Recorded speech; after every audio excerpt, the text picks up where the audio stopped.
then. Yeah, look at that audience. They're excited. Yeah, so am I. Are you ready for your performance, May? Are we still missing something? No. Only yourself as Exactly. It's showtime, baby. Woo!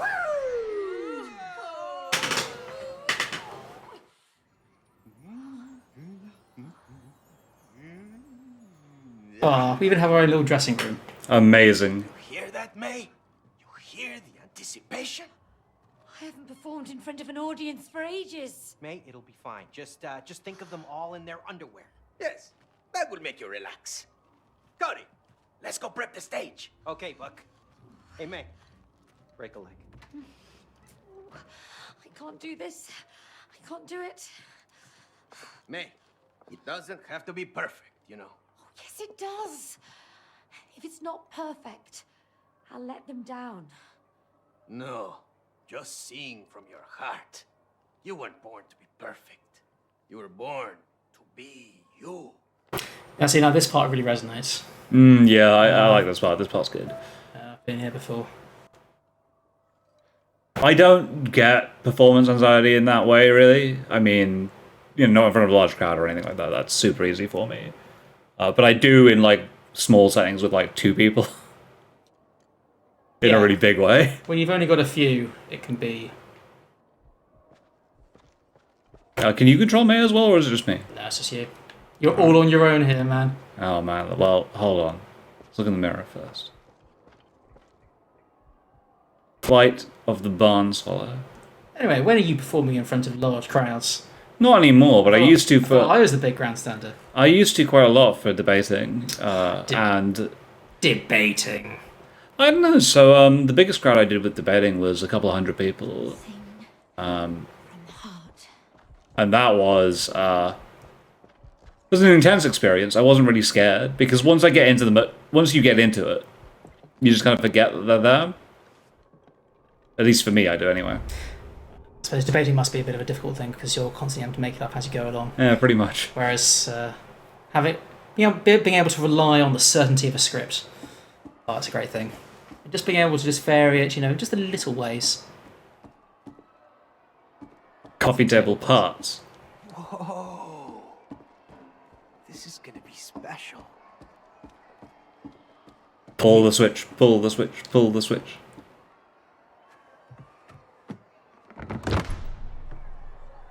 Usually though, I mean, I find my pre-show warm-up in the seconds before I go on air. What a big deep breaths. Half packet of chocolate hobnobs.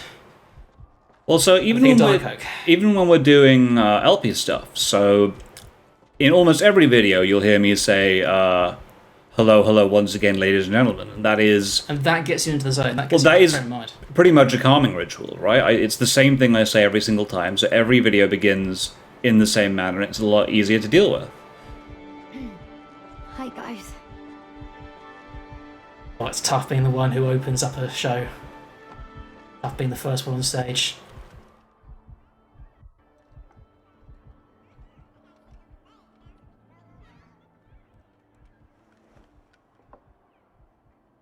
Come on, May. You can do this. I believe in you. Come on.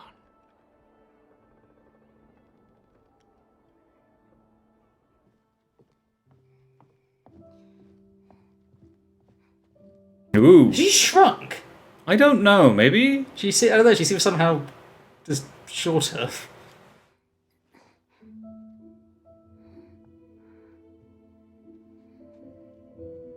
Is everything... I don't know. How did she reach that?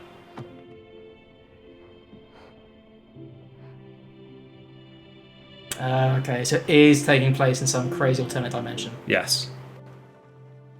But it has some effect on the real world.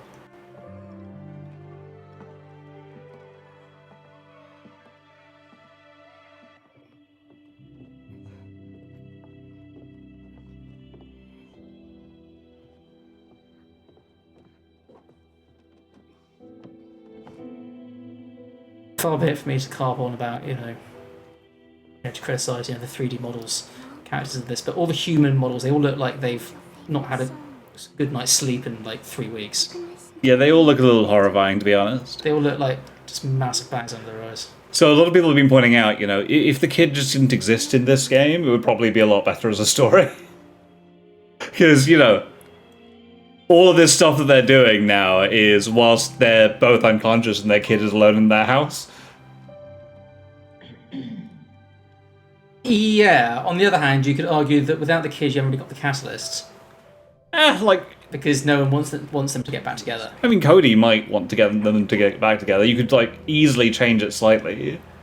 Wouldn't it be hilarious if, actually the reason for all of their stress comes down from the fact that they have a kid? Yeah, probably.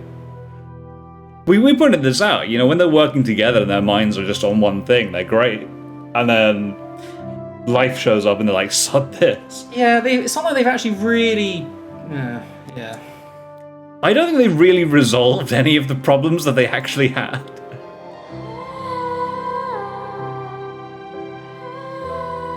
I mean, the letter that we find is definitely going to be, I'm so sorry for making you and Dad split up. Of course it is. Hence why she's getting dressed to leave home forever. Yep.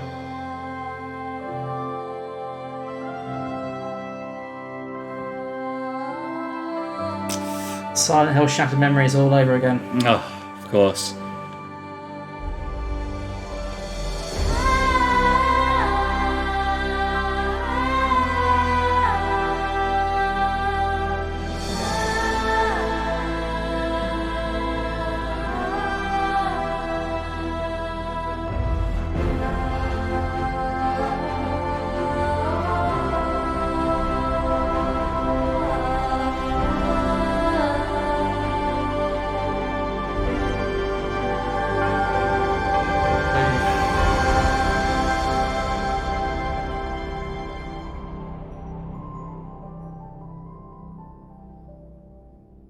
That was beautiful, May.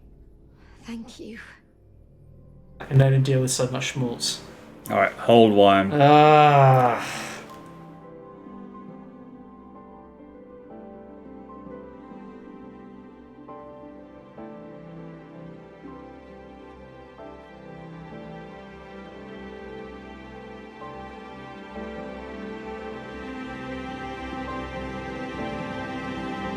Then the book appears, and it's all like...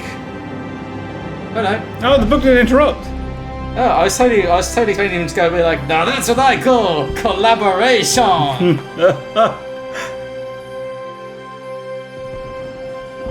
I mean, in fairness, this could have happened 2 chapters ago.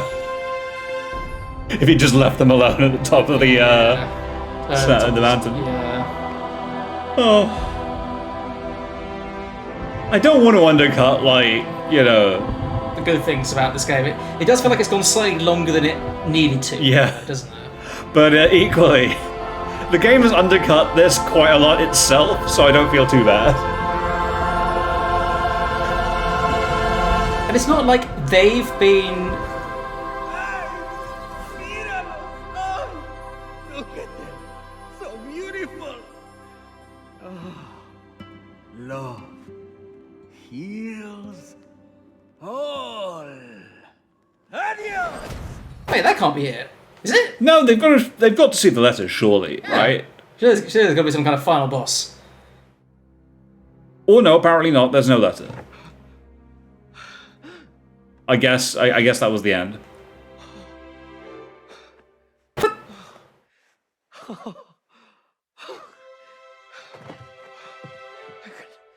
My regularly proportioned legs. Thank God.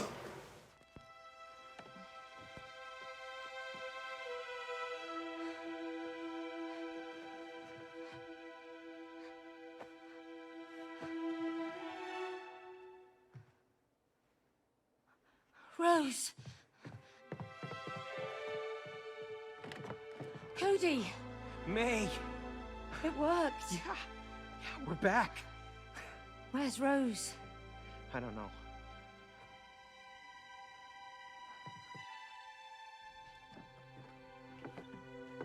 Rose?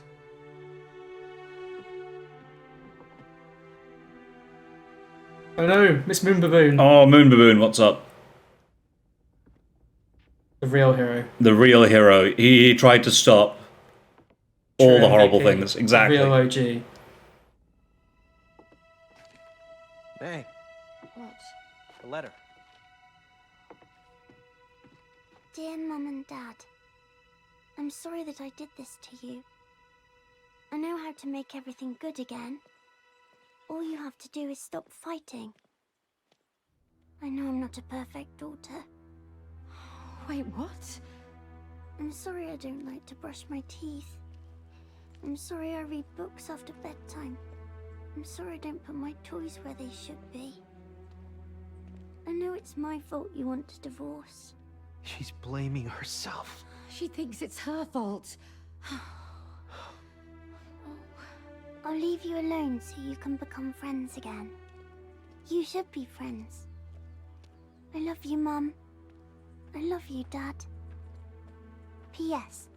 I have my pocket money to buy a bus ticket. Don't worry, I packed a sandwich and a lollipop. Oh no.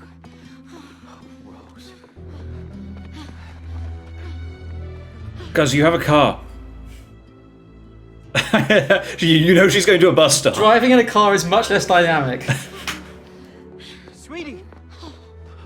I'm so sorry. Don't worry about me. You can go home. No. Rose, honey, it's not your fault that we've been fighting. It isn't. No, Rose. It was never your fault. Okay. So whose fault was it? You can become friends. That's definitely the question I would have asked. The book's fault. Whatever I blame the happens, book. Your mom and me, A man called Dr. we will Hakim. always be there for It's alright, Rose. We'll track him down, and we'll make him pay. Yeah, exactly. That's the sequel. Dr. Hakim must die! Oh my god, Dr. Hakim Must Die. The greatest video game of all time. It brings comparisons to Kill Bill. I mean, the book, the book did actually do what he set out to do. Yeah. Where did you find this? I found it at school. In a trash can. Well, I'm glad you did. Sometimes you can find real treasures in the trash. Speaking of which, that's how I found your dad. Zing! Oh, Freeze frame! Credits roll, 5 times speed. So, Rose, if your mom had to fight an aggressive squirrel double her size, Oh shit, squirrels! Mom, of course. Yeah, whatever happened to them? Who knows? you're right. And that's why I like to hang out with her. Cody, I used to think you were completely irrational. But I have to say, you make more sense. Yeah, everything makes more sense through the window of angry squirrels. So now we get to see all the things that we've beaten up during our adventure. Yeah. So we have the Hoover, we have the toolbox. Look after your Hoovers, guys. Yeah, look after your toolbox as well. Look after your binoculars, if you actually got a set of binoculars. They didn't break the binoculars, to be fair. No, that's true. But the binoculars, they were. And look after your stuffed toys. Look Exactly. after your cuddly toys. I've got an Eevee right over there, who I love very, very much. I have my Puku Muku toast. Dead. Oh, the elephant, she's got her legs sewn back on. Hooray! The cuckoo clock. Just a pretty crazy level. That was a pretty great level. The Cuckoo Clock was CPU melting. top tier level. The mountain ran long. Yeah, the mountain went off for a bit. I like the garden, Yeah, the actually. plants were cool. Yeah, we had the cool frogs. The snail racing. And the bee, yeah.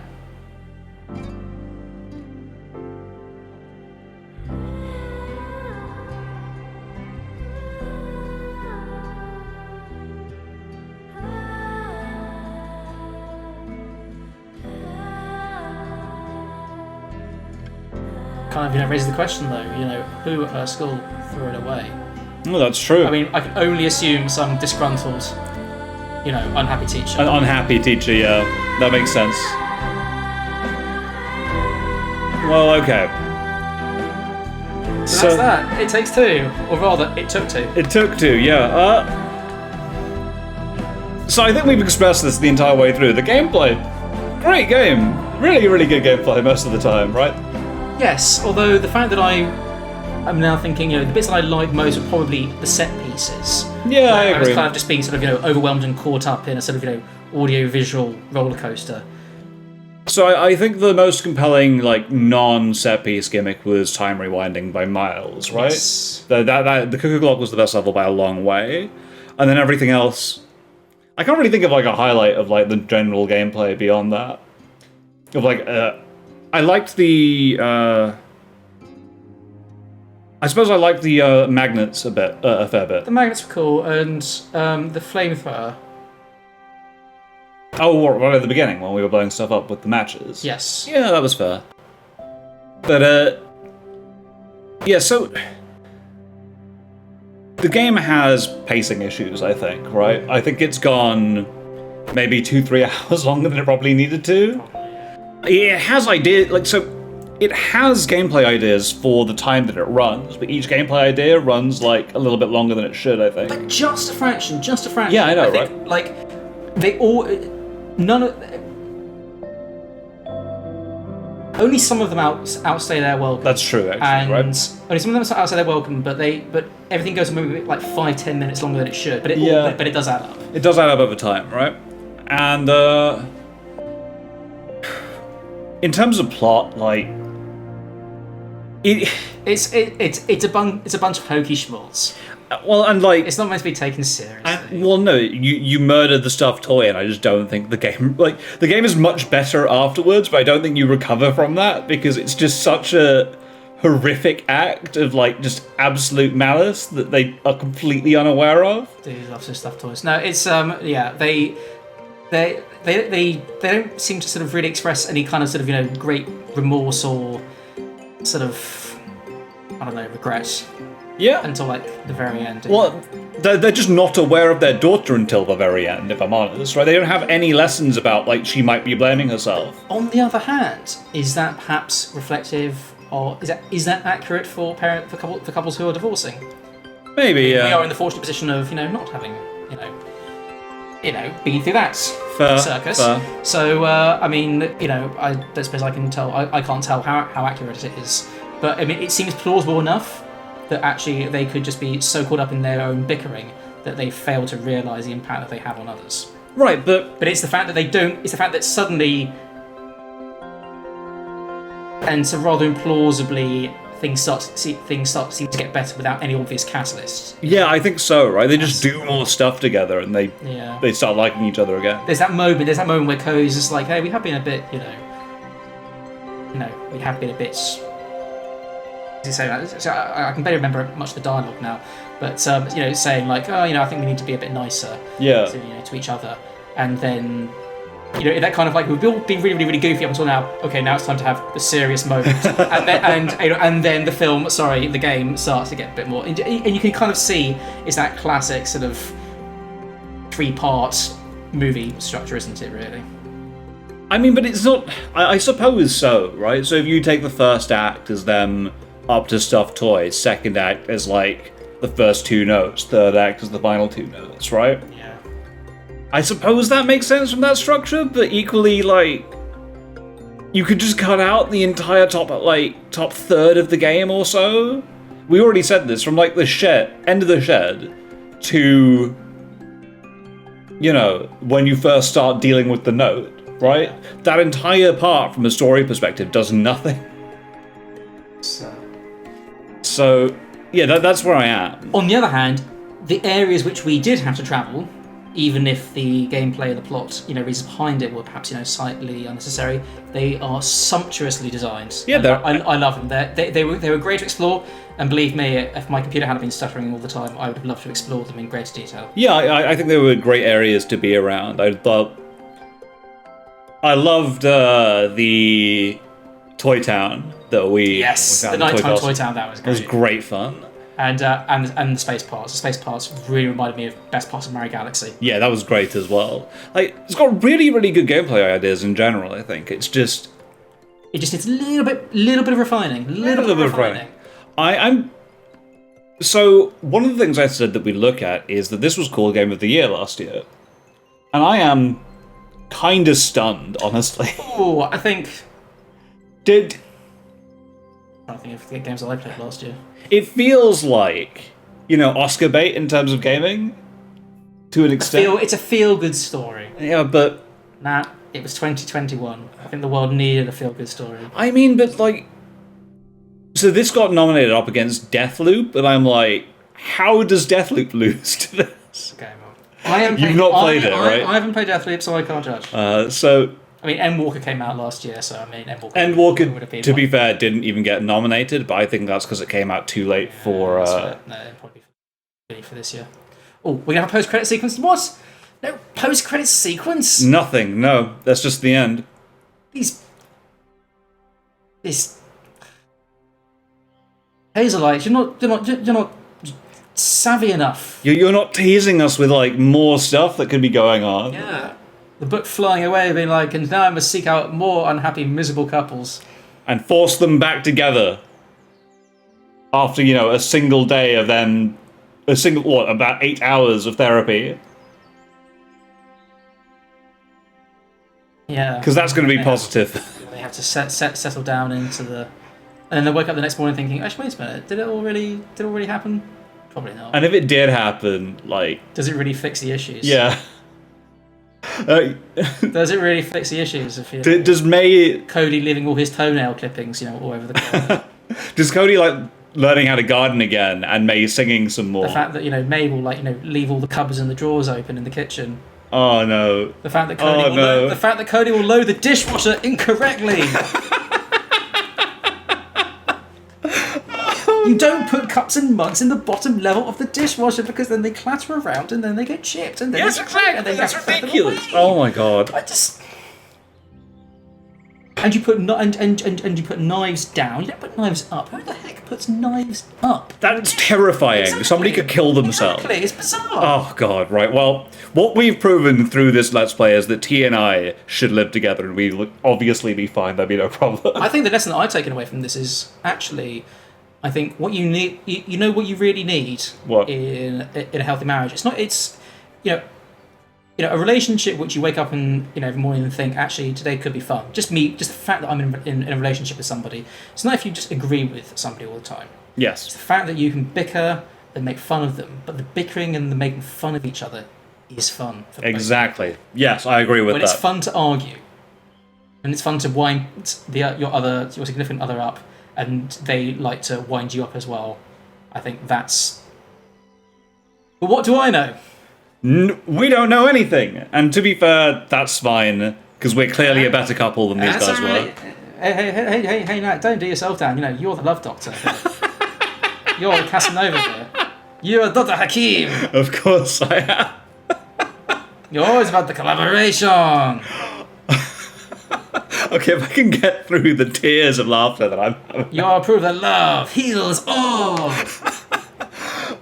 Andale. We will be taking a very short break, I imagine, and then getting into Castlevania Aria of Sorrow. Yes. So we ran a poll, that won pretty handily, and so that'll be the next LP. So I'm looking forward to that. But only if I force you to play a little bit of Circle of the Moon. I mean, we'll also play some of that at some point. Yes. And then we'll get really, really drunk and play Harmony Dissonance. That's the only way to make it bearable. So as always, at the end of every LP, I ask you, if you enjoyed the entire LP, please like, comment, subscribe on this video or on our channel, as the case may be. If you really like what we do, we have a Patreon that's in the description, and donate to it, because that's cool, and really, really helps us out. It means that I can pay for Adobe Premiere, which is how I edit all of this. Fancy. And there you go. So thank you all very, very, very much for watching, and we will catch you all in the next LP. Adios!